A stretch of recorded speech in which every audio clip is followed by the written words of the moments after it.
Lo que el Señor coloca en mi corazón hoy es una iglesia madura.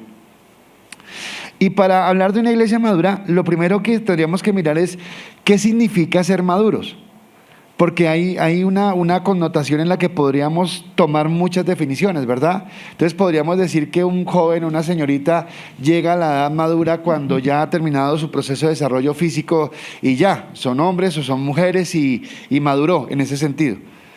Pero también hablamos de gente madura cuando hablamos de gente de edad, ¿verdad? Gente que tiene ya una experiencia, que tiene un conocimiento, que ya ha pasado un tiempo y por su sabiduría, entonces lo podemos considerar como persona madura.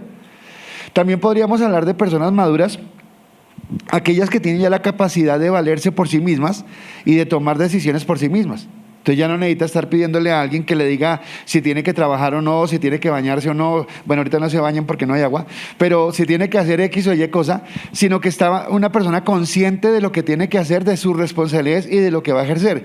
Pero también podríamos hablar de una persona madura como aquella que tiene la capacidad de resolver problemas, de disolver conflictos, de llegar a conciliación en medio de las peleas o problemas que haya en una familia, en una empresa, en un grupo de amigos. A eso podríamos considerar una persona madura. Ahora, si tomo estos contextos de madurez y lo pienso hacia la iglesia, ¿qué podríamos decir entonces que la iglesia, que es una iglesia madura? Una iglesia que ha superado determinado tiempo y ya, dice uno, ya no, después de 5 años, después de 4 años, después ya es una iglesia que ya se sostiene. ¿Podríamos decir que eso es una iglesia madura? O podríamos hablar de una iglesia madura, como aquella que tiene ya historia. Entonces es madura porque la conocemos, porque tiene un reconocimiento, porque todos saben de ese lugar o de esa congregación. O podríamos hablar de la iglesia que es madura porque tiene la capacidad de autosostenerse a sí misma, no dependiendo de otra persona o de otra entidad o de otra iglesia. O la que tiene la capacidad de mantenerse a flote en los momentos de adversidad. ¿Cuál sería una iglesia madura? Y creo que en ninguna de las anteriores vamos a encontrar la madurez. Creo que vamos a encontrar capacidades, vamos a encontrar habilidades, vamos a encontrar trayectoria, vamos a encontrar muchas experiencias. Pero algo que me llama a mí la atención de la vida cristiana y que siempre lo he sostenido, es que tú no eres maduro, espiritualmente hablando, por el tiempo que lleves en el Señor, sino por la comunión que tengas con Él. Porque puede ser que tú acabes de convertirte al Señor y realmente entres en una comunión con Él y empieces a crecer y ya se nota que estás madurando. O puede ser que lleves 10 años viniendo a una iglesia, haciendo los ritos que tú crees que se deben cumplir para ser cristiano, pero que tus hechos, tus actos y tu vida cotidiana se sigue en lo mismo, está conduciéndose de la misma manera.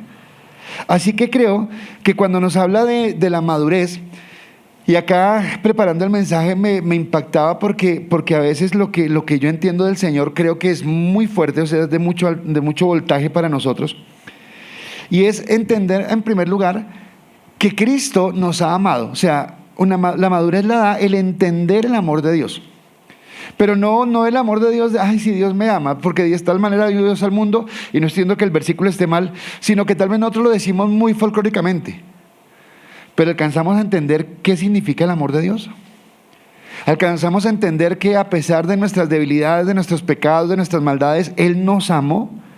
Y que cuando Él nos amó, nos permitió a nosotros ser restaurados, ser elegidos por Él para caminar en su gracia, para que ahora Él tenga el señorío sobre nuestra vida. Entonces, si es complicado entender el amor de Dios, mucho más complicado entender el señorío de Cristo sobre nuestra vida. Porque el señorío de Cristo sobre nuestra vida se da 24/7 en todas las áreas de nuestra vida. Cristo no solamente es el Señor de mi vida cuando vengo a la iglesia y levanto mis manos y adoro al Señor.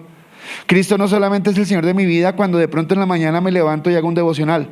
O Cristo no es el Señor de mi vida cuando soy invitado a la iglesia a una velada, a un tiempo de adoración.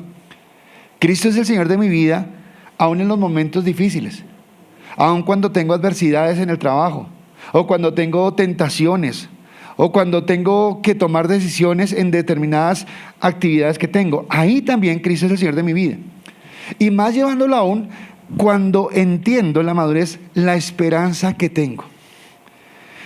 El domingo, y creo que lo va a mencionar ahorita en un momento, pero lo decía, del peligro que tenemos hoy de recibir mala enseñanza, de recibir poca doctrina, de no recibir la palabra de Dios y de cambiar la palabra de Dios por el discurso de Dios te quiere bendecir, te quiere levantar, te quiere prosperar, te quiere llevar. No diciendo que Dios no quiera que estemos bien, Dios es bueno y Él quiere que estemos bien. Pero Él pagó un precio en la cruz del Calvario, ¿para qué?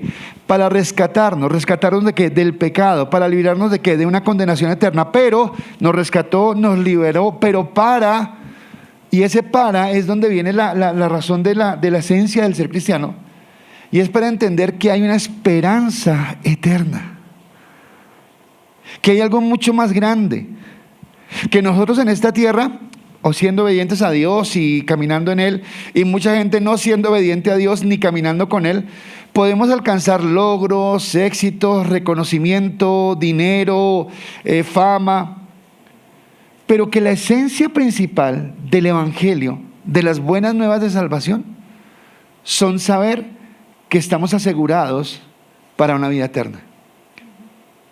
¿Qué dijo Jesús? Dijo, si ustedes se van a gloriar de algo, solamente tienen que gloriarse de una cosa.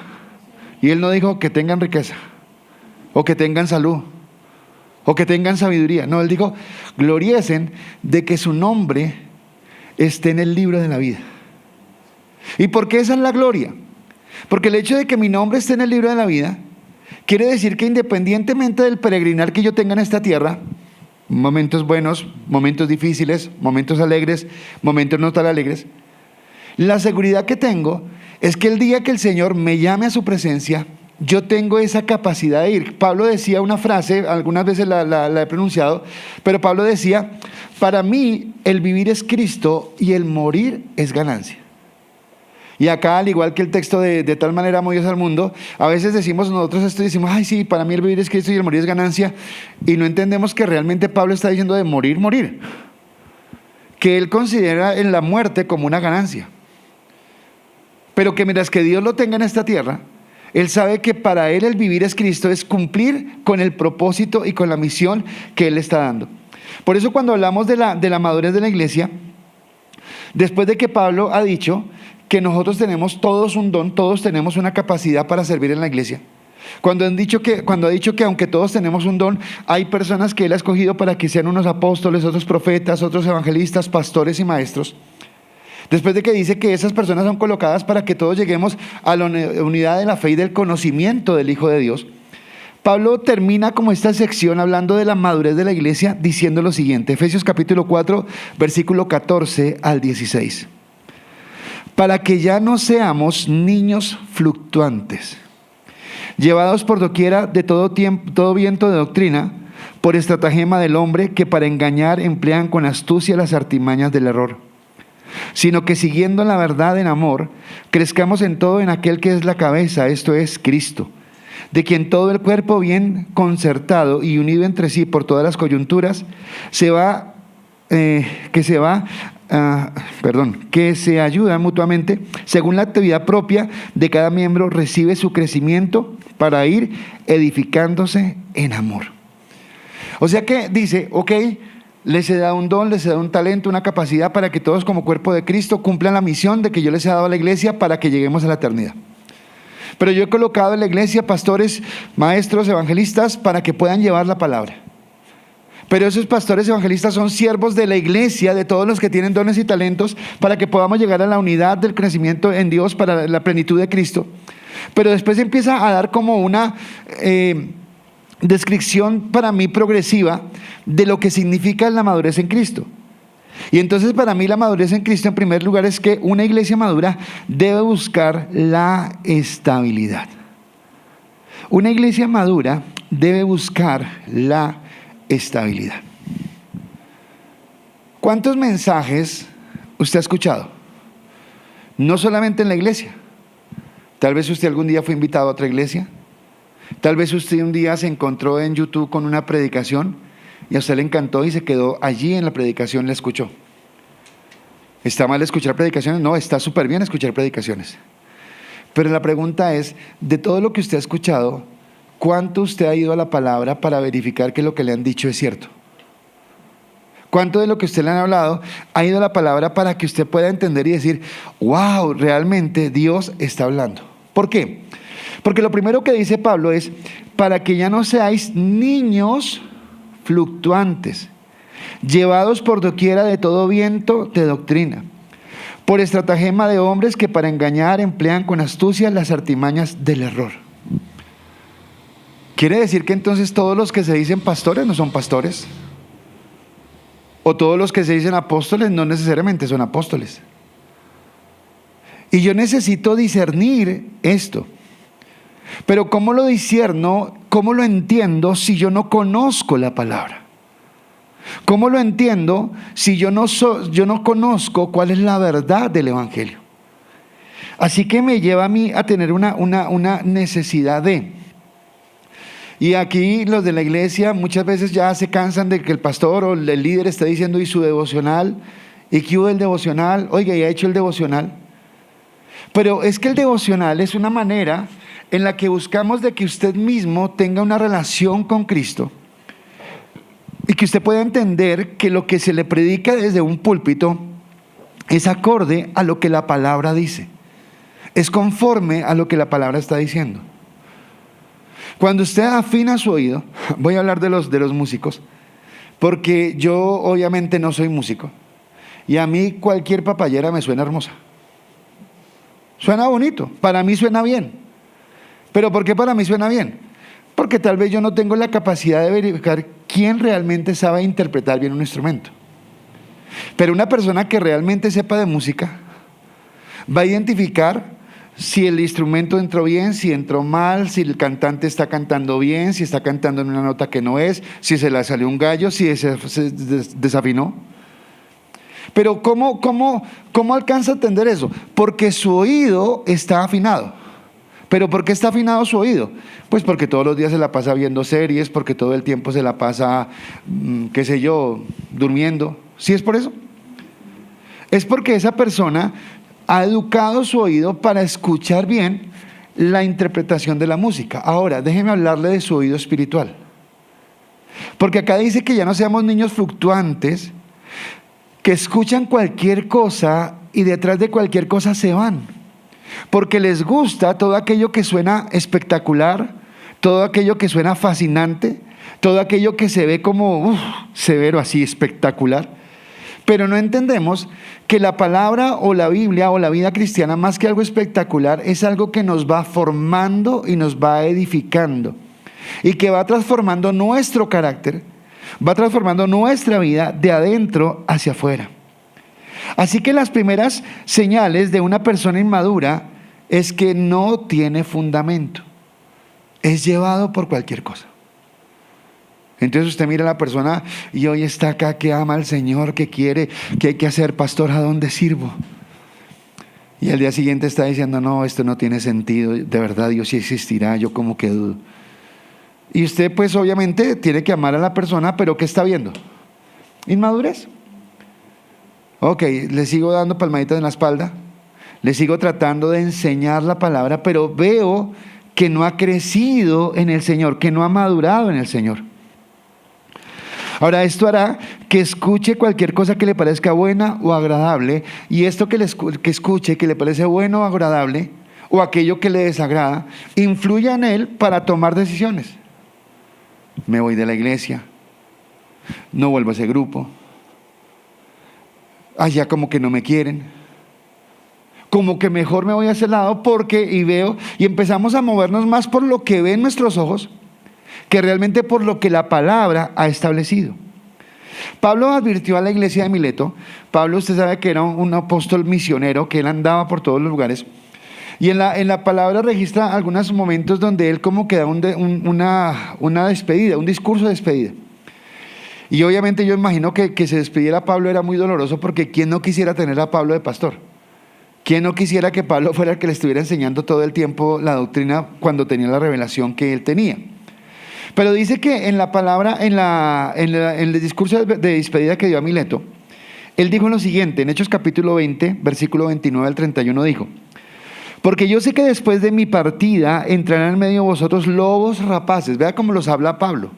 Lobos rapaces, que no perdonarán al rebaño. Y de vosotros mismos, ¿de quiénes? De nosotros mismos, se levantarán hombres que hablen cosas perversas para arrastrar tras sí a los discípulos. Por tanto, velad, acordándoos que por 3 años, de noche y de día, no he cesado de amonestar con lágrimas a cada uno. Esta es la labor del pastor: amonestar, exhortar, llevar la palabra, aconsejar, decir pilas, es por acá, es por allá, ¿qué estamos haciendo? ¿Para dónde vamos? Dice, yo no he cesado de hacerlo. Pero tal vez implícitamente lo que está diciendo Pablo es, oiga, no olviden lo que les he enseñado, espero que su oído esté afinado, porque vendrán otras personas que van a hablar cosas diferentes. En Gálatas, cuando usted mira el capítulo 1 de Gálatas, Pablo también escribe y dice, oiga, estoy fascinado que tan rápido se hayan ido tras otro evangelio. Y aclara y dice, no que haya otro evangelio, pero que hay gente que ha torcido el evangelio y que lo ha desviado del centro de lo que se quiere. Así que Pablo había predicado. ¿Y qué predicaba Pablo? Recordemos el domingo, él es apóstol. Pablo dice que él tuvo una revelación de Dios, que él tuvo la revelación de la palabra, que Pablo no es en vano el autor de la mayoría de los libros del Nuevo Testamento, porque en cada uno de los libros que escribe, o de las cartas que escribe Pablo, lo que está es colocando doctrina sobre nuestra vida. Que sería bueno que un día usted pudiera hacer un estudio o hacer su devocional sobre Romanos, y en Romanos entender lo que significa la doctrina, pero que también el resto de cartas nos hablan acerca del fundamento de la palabra, como en esta que estamos estudiando, que es Efesios, donde nos habla de ese misterio escondido que es revelado, llamado la iglesia. Pero Pablo está diciendo, por favor, no olviden que se los dije. Ahora, ustedes como padres, cuando sus hijos van a salir de casa, cuando usted empieza a soltarlos, porque usted tiene a sus hijos generalmente en la casa. Ahorita un niño pequeño no le dice, papá, me voy el fin de semana. No, ¿para dónde va? No lo dejamos ir. Pero llega el momento donde empiezan a crecer y usted no puede amarrarlos a la pata de la cama, como decían antes, y tenerlos ahí. Pero usted, ¿qué puede decirles? No olviden lo que les he enseñado. Tengan cuidado porque les he hablado que hay malas enseñanzas, que hay cosas que no son. Y acá es lo que Pablo está haciendo.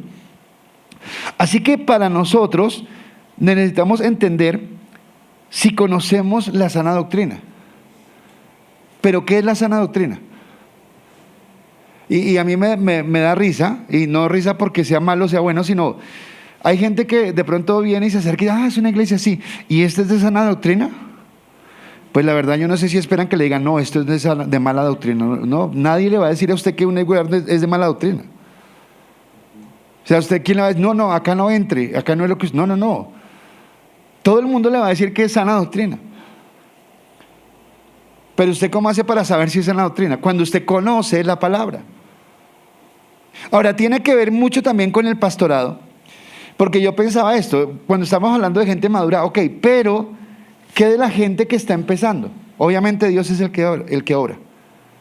Pero es la responsabilidad de un pastor de realmente coger a alguien y llevarlo y guiarlo por la palabra, de enseñarle los fundamentos, de decirle el rudimento, de confrontarlo con su pecado, con su maldad, para que pueda conocer la palabra.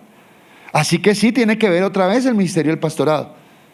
Pero entender que es la sana doctrina no se obtiene con que usted le pregunte a alguien en una puerta si esa iglesia o ese lugar es de sana doctrina, sino que usted tenga el oído afinado para que cuando escuche la palabra usted sepa si lo que le están diciendo es acorde a la palabra o suena bonito pero está por fuera de la voluntad de Dios. Así que la función del pastor es enseñar. ¿Y cuándo enseña el pastor? A tiempo y fuera de tiempo. Entonces hay momentos donde las ovejas aceptan las enseñanzas del pastor de buena gana, pero hay momentos donde las enseñanzas del pastor tal vez no son de buena gana, porque yo quisiera hacer esto y el pastor me está diciendo que haga otra cosa. Pero la función del pastor, así como la función de un buen papá, es corregir, es guiar, es decir qué está bien y qué está mal, porque eso es lo que Dios quiere. Así que un creyente maduro es aquel que ha empezado a tener una relación estrecha con Jesús a través de escudriñar su palabra. Ahora le pregunto, a este paso, ¿usted es maduro? Salmo 1 dice: bienaventurado el varón que no anduvo en consejo de malos, ni en sillas que no es sentado, sino que en la ley de Jehová está su delicia. Y en su ley medita, ¿cuándo? ¿Cómo será esa persona? Será como árbol plantado junto a aguas de corrientes de agua que da su fruto a su tiempo y su hoja no cae. La excusa que tenemos es: no tengo tiempo. Ahora, ¿por qué no tienes tiempo? Déjenme mezclar esto. Porque trabajo. Ok, ¿por qué trabajas?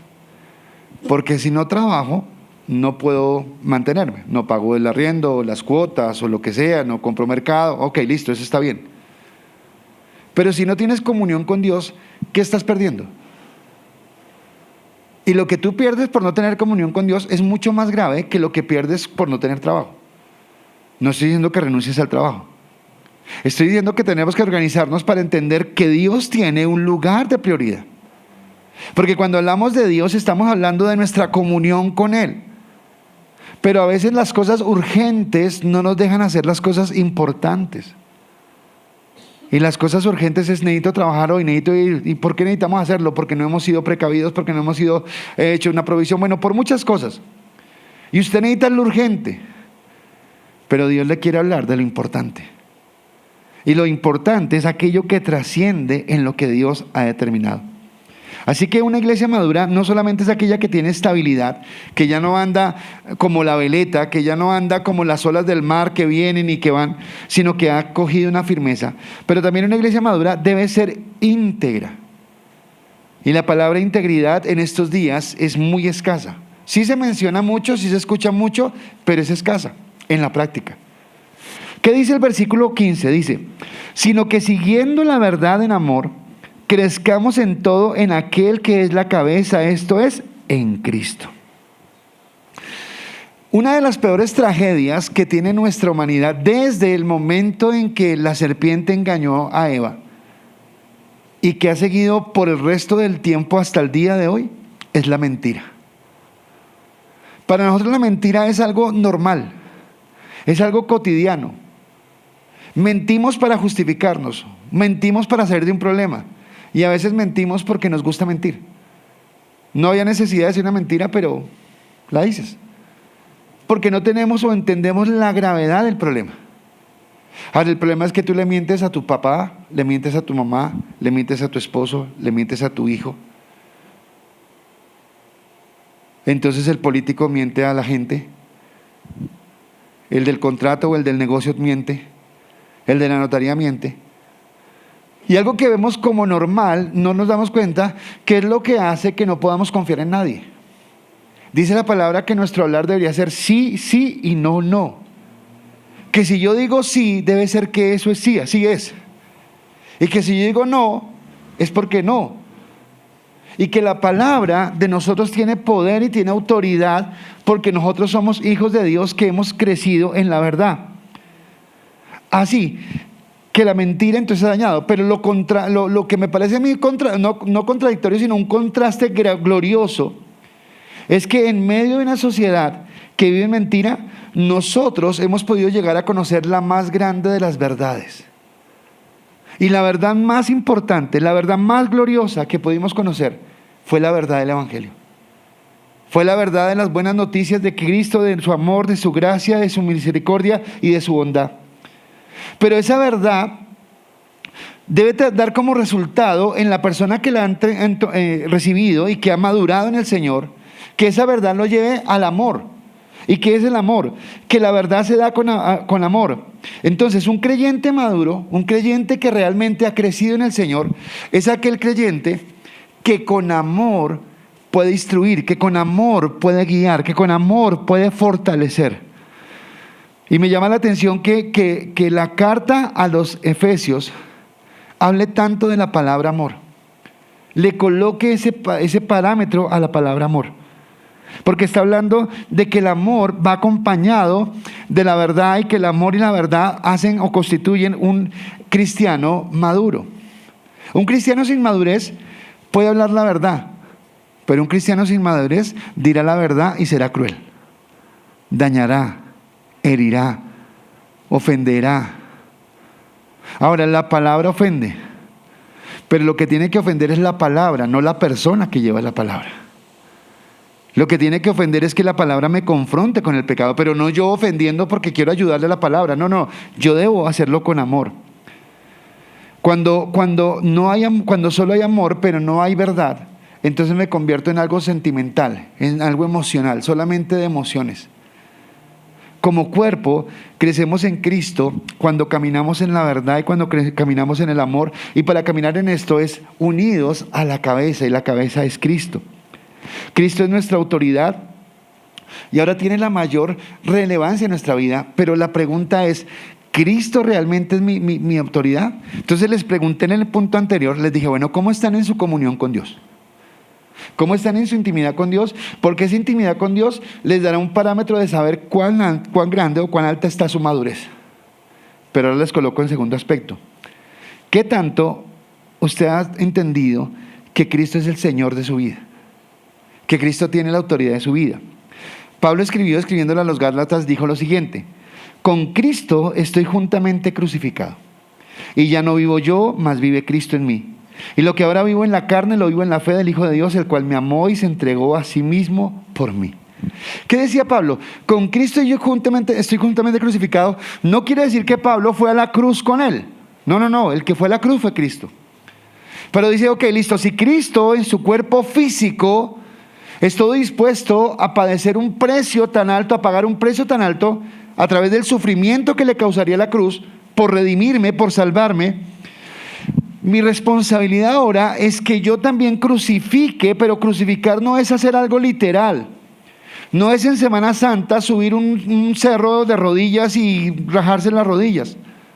Crucificarse es estar dispuesto cada día morir más a mi ego, a mi yo, a mis pasiones, a mis pensamientos, para que lo que yo haga sea más conforme a Cristo. Pero es algo que yo puedo entender individualmente, porque en la iglesia todos nos vemos bien. Ahora, obviamente el fruto se dará. Obviamente la persona madura será evidente para todos nosotros. Pero sin excepción, estoy seguro que no me equivoco, todos en este lugar, todos los que nos están viendo desde las redes, tenemos algo con lo que luchamos. No será lo mismo en todos, pero tenemos algo en lo que luchamos. Eso con lo que luchas, ¿ya has podido doblegarlo? ¿Has podido crucificarlo? ¿Has permitido que Cristo realmente sea el Señor de tu vida en esa área? Porque esa actitud de rendición y de sometimiento es la que no agrada a nuestra carne. Ayer estábamos en clase y mi esposa hacía un comentario sobre algo, no voy a repetir el comentario, los que estaban en clase lo escucharon. Pero hablando del comentario que hacía mi esposa, es cuántas veces yo digo amar a Dios, pero en una balanza coloco lo que es amar a Dios y lo que es el deseo de mi carne, y yo digo, no, pero esto lo deseo, entonces lo voy a hacer. Yo sé que a Dios no le agrada que haga tal cosa, pero a mí sí me agrada. Yo sé que Dios me dice que perdone, pero es que esa persona me hizo ese daño que no, o sea, yo amo a Dios, pero no voy a perdonar. Cuando digo no voy a perdonar, estoy diciendo me deleito más en mi carne, porque en mi carne pienso que no es justo, y entonces yo soy más sabio que Dios, y Dios dice que perdone, pero yo creo que no, pero yo amo a Dios. Entonces, al fin, ¿qué? ¿Si estás crucificando tu carne o no la estás crucificando? ¿Si estás doblegando tus deseos? Estoy en la oficina con un grupo de amigos, salimos al almuerzo, y en el almuerzo alguien se pone a echar chistes verdes, y el tipo tiene una grada así que para echar los chistes verdes, y el Espíritu Santo me dice, bueno, ¿y tú qué haces ahí? Y yo, Espíritu Santo, espera, que es que tiene buena verba. Y entonces quiere decir que mi carne no quiere ser crucificada porque mi carne se deleita, le agrada. Y esto es lo que significa con Cristo estoy juntamente crucificado. Y cada uno de una manera individual, particular. Y es fácil, no es fácil. Porque pueda que si vuelvo al ejemplo de los amigos contando los chistes verdes, pueda que ni siquiera yo disfrute los chistes verdes porque ya tengo el Espíritu Santo y no me permite gozarme en eso. Ay, pero sí me da vergüenza que me digan evangélico. Y entonces para evitar la vergüenza, disimulo que estoy ahí y esbozo una sonrisa. Bueno, pero Cristo no sintió vergüenza de ir a la cruz. Y la humillación que Él sufrió fue plena. Y con Cristo estoy juntamente crucificado. Y cuando yo me aprendo cuando yo permito que mi vida sea crucificada en Cristo, lo que estoy haciendo es cada día creciendo más a la madurez.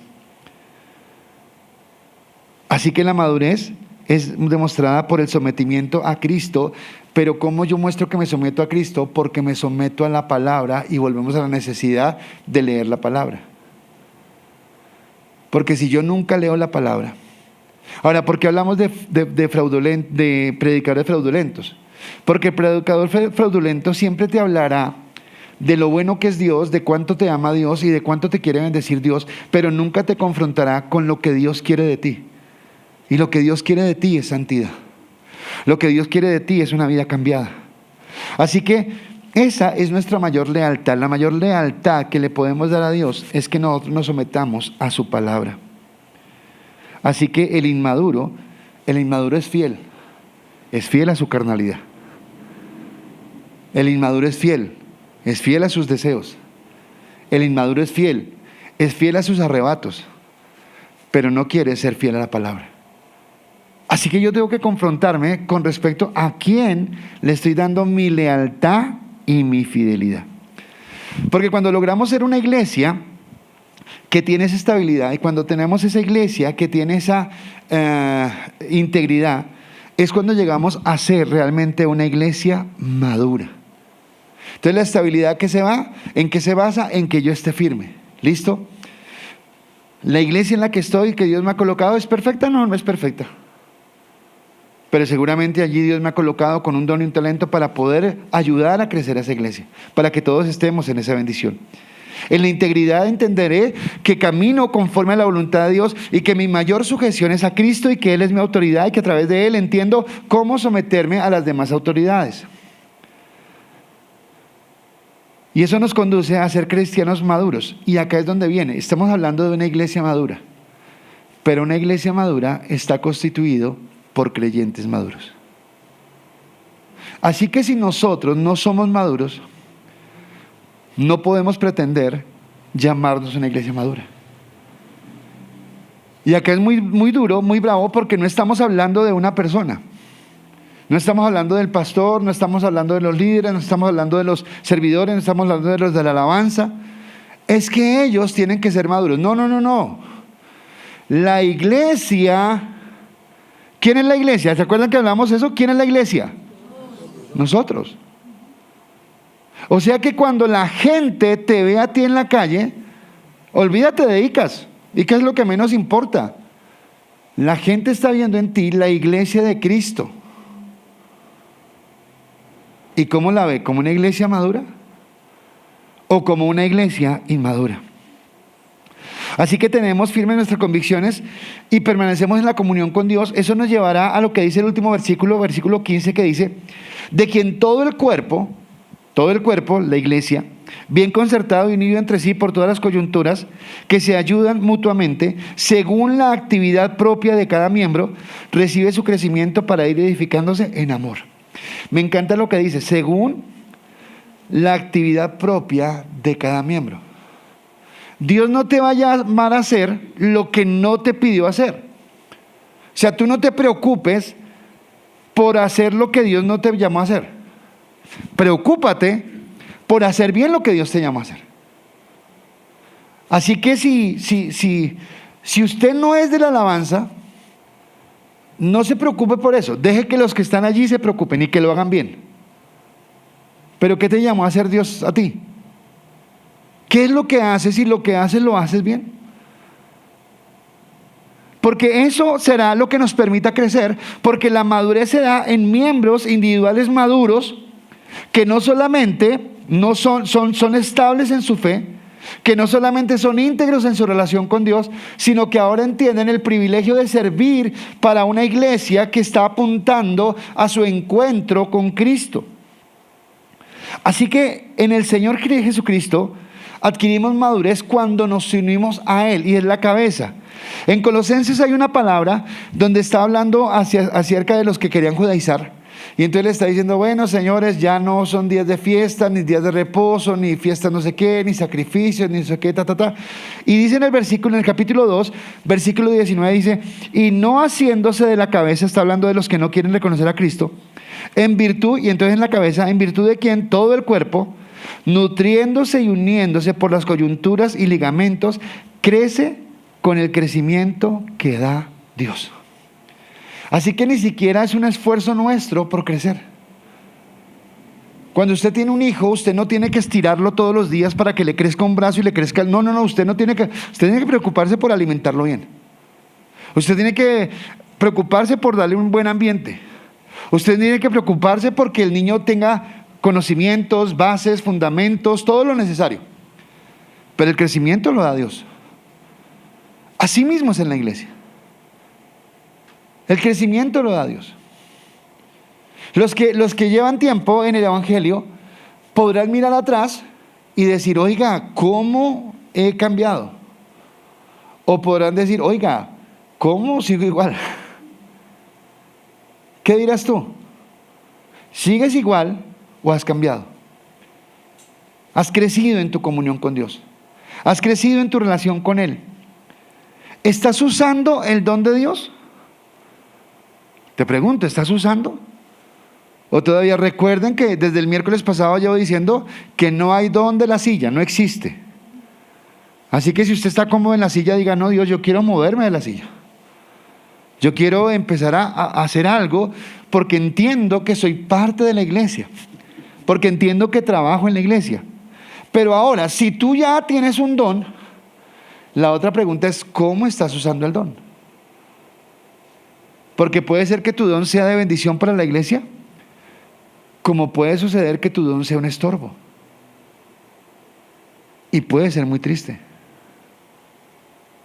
Yo el sábado puedo venir acá, yo soy el pastor de la iglesia y le digo a Víctor, pues me meten en el alabanza y yo quiero cantar una canción de malas. Yo quiero hacerlo, yo soy el pastor, ¿y qué? Y de pronto ellos por obediencia me digan, bueno, está bien, cántela. Pero en ese ensayo yo no voy a hacer una ayuda. Yo voy a ser un estorbo. Y eso es lo que somos cuando no sabemos cuál es nuestro don o cuando usamos mal nuestros dones. Y una iglesia madura, estaba pensando esta tarde, no lo coloqué en mis notas, pero estaba pensando, siempre, o sea, no estaba pensando en ese momento, siempre lo pienso. Y me encanta a mí escuchar una filarmónica. Yo no sé si usted lo ha escuchado. ¿Cuántos instrumentos son? Muchos instrumentos sonando armónicamente. Eso debería ser la iglesia. Una armonía. Cada cual en su lugar, cada cual en el lugar donde está. Entendiendo que el único que recibe la gloria es ¿quién? Cristo. Que la gloria no es para el que predica, no es para el que canta, no es para el que toca, no es para el que maneja la cámara. No. La gloria solamente es para Cristo. Porque a Él le merece. Ahora, cuando entendemos esto, cuando yo llego a entender esto, ahora sí podemos ser una iglesia. Podemos entender que estamos caminando porque tenemos nuestra responsabilidad con respecto a la iglesia, pero también entendemos nuestros beneficios de la iglesia. Entonces ahorita las personas que vienen por primera vez, nos alegra tenerlas acá, pero queremos darles un saludo. Pero ese saludo no me va a bajar yo a decir, no, hay una persona del cuerpo de Cristo que tiene ese don, que tiene ese llamado, y los va a saludar, y les va a dar un abrazo. Porque es una iglesia armónica. Porque es una iglesia que está caminando en la bendición. Y en toda la gloria que es para Él, seremos nosotros o demostraremos que somos una iglesia madura. Así que, ¿en qué consiste la madurez? La madurez consiste en crecer cada día en el conocimiento de la palabra. La madurez consiste en que creciendo en el conocimiento de la palabra, mi vida sea transformada y cambiada. Y que siendo mi vida transformada y cambiada, yo pueda llevar a otros al conocimiento de Cristo. Entonces me alegra cuando a veces escucho a algunos de ustedes que en sus trabajos, que en los lugares donde están. No, pastor, imagínese que el cliente, imagínese que mi jefe, imagínese que mi compañero de trabajo empezó a hablarme y me abrió su corazón. Y de la nada me empezó a preguntar cosas. ¿Y qué hago? Lo que Dios coloque. Porque tal vez es Dios el que le está abriendo una puerta para que usted pueda caminar en eso. Así que estamos esperando crecer como iglesia. Y todos anhelando la mayor bendición. O sea, podemos tener acá bendiciones y nos gozamos en las bendiciones y nos alegramos cuando cada uno de nosotros tiene bendiciones en las cosas que Dios nos ha dado. Pero la mayor bendición, como les dije al inicio, es saber que nuestro nombre está escrito en el libro de la vida. Y que el día que lleguemos a su presencia recibiremos las coronas, porque Dios nos dirá: buen siervo y fiel, en lo poco fuiste fiel, en lo mucho te pondré. Pero solamente los maduros alcanzarán eso. Solamente los que caminan en Cristo. Dice en Corintios que el fundamento está firme, es Cristo, pero que cada uno mire cómo sobreedifica y que escoja los materiales. Y dice: algunos escogerán heno, hojarasca, madera, otros plata, oro, piedras preciosas. Dice: cada uno edificará conforme a lo que quiera, pero al final el fuego probará la obra de cada uno. Y dice que aunque algunos recibirán pérdida, no para perdición de su salvación.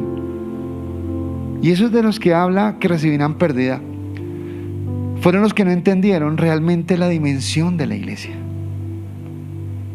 La iglesia no es esta cuadra, no somos nosotros. Sí somos la iglesia, pero nosotros como iglesia estamos unidos a la iglesia de Cristo. No solamente en todo el mundo, sino en todas las generaciones. Hombres y mujeres que pusieron su fe en Cristo y que estuvieron dispuestos a cambiar y transformar sus vidas sometiéndose a Él por la locura del Evangelio. Y le damos gracias a Dios porque la locura del Evangelio tocó nuestras vidas y porque la locura del Evangelio nos lleva a caminar en su gracia y en su amor.